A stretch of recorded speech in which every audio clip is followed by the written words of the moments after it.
Good afternoon, I hope this email finds you well. Today we're going to spread malware across the world. I'm joking, by the way. Today we're going to be exploiting SMB v1 with the ever so infamous Eternal Blue exploit. If you want to just cut to the chase and get to the hacking part, go to this timestamp.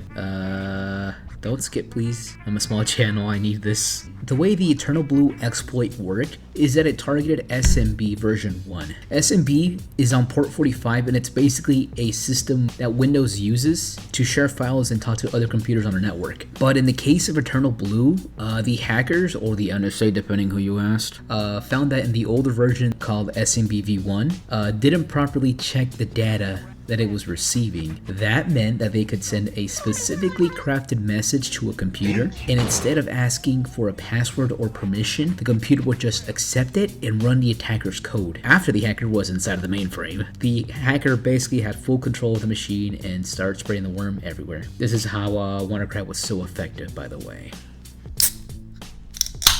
I'm using Parrot OS, but I have a Backtrack 4, which is Kali Linux before it was Kali Linux. Maybe I'm not reading the LARP Sahur accusations. So let's exploit the Eternal Blue exploit. So theoretically, you can use this exploit on any pre-patched, I think, Windows 7 computer. And I do want to try this exploit in real life with a real physical computer, not just a VM. But if this video gets 100 likes, I guess I'll have to do that. Of course, a hacker would first and foremost actually have to fight and evade the IDS on a computer. But the thing is, these computers are Windows 7s, so IDS evasion was a lot more easier than it is now. And I'm already provided a machine to test this out on. So just imagine all that fucking bullshit you had to go through to avoid the IDS initially. So let's ping our machine that we're gonna attack. Okay, and we do indeed have a connection, and we just press Ctrl Z to stop it. So now we know we have a connection with the machine. We can reach it. So let's exploit this machine. So what these hackers do is they basically find any kind of vulnerable ports on a computer. A computer has over 65,000 ports that we use actively. Basically, these ports just allow our computer to do computing stuff, like sending email, receiving email, remote desktop protocol, sending messages, creating a file server. So we need to find a port that we can exploit. Let's see what ports our computer is working with.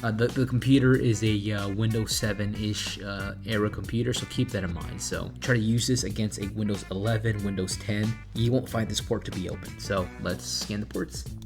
And of course, we do this by using the bread and butter of pen testing, Nmap. That's why he's the GOAT! The GOAT! Nmap basically just does all the scanning for you and finds all the open ports for you.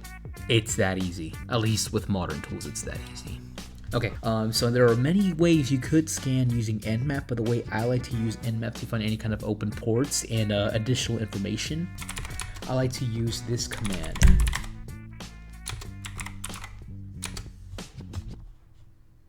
I like to use nmap -- script vuln and the IP of the machine you're going to be attacking, because it provides you scripts, like the actual vulnerabilities that are known.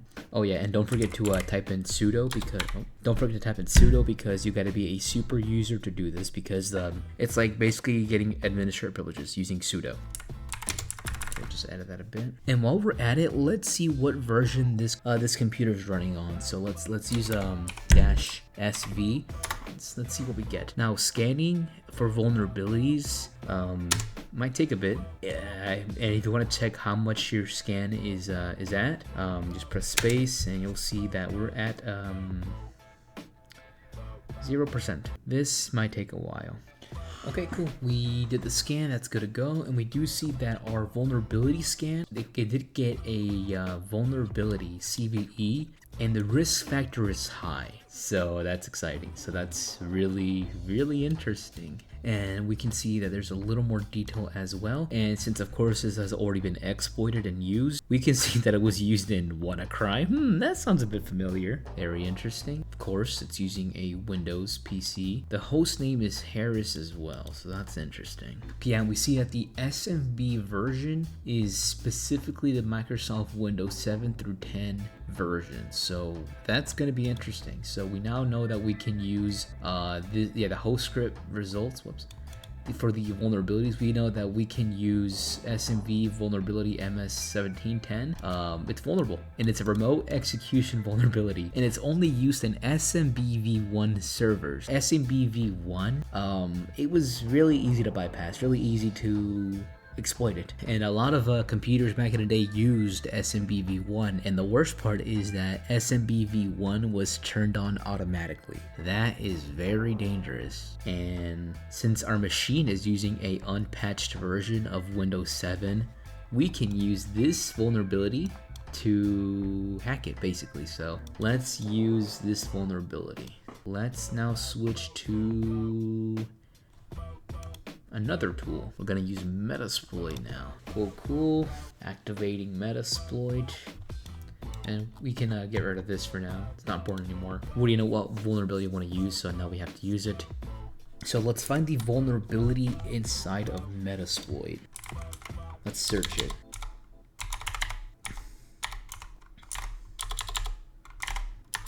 Okay, we see in Metasploit that there is indeed there's the internal romance that was also used in the ransomware attacks, but we're not worried about these right now. These are just some more details. We want to use it. Yep, there it is. Here is the exploit. You scroll all the way up after you scan for your exploit, and yep, you see that we can use Eternal Blue. The rank is average though. It's only really vulnerable in older computers. So yeah, let's try to use this vulnerability. Okay, now we have to set the target as our target machine. Okay, boom, that is set. The target has been locked in. And for good measure, let's set lhost to tung 0 just in case. And that's it. Now we are ready to exploit. We basically have a IP of a unpatched system. We targeted a unpatched system. We're ready to go. The exploit is ready to be used. This will literally give us remote access to the computer. We can literally see every file in the computer once we're actually in there. So let's do this. Let's exploit the system. Okay, you see it's doing its job. It's using Service Pack 1, so that's very interesting. Okay, cool. We are now in the C drive. So what can we do now? We want to see the current directory of the computer, basically. And we see the directories of the computer and the C drive. We are now in the C drive. We typed in dir to see what directories are in the C drive. We see a recycling bin, config, documents and settings. Basically, we are in the computer and we want to see basically and theoretically, now that we're in, we could just start the worm from here. Basically, just write a worm.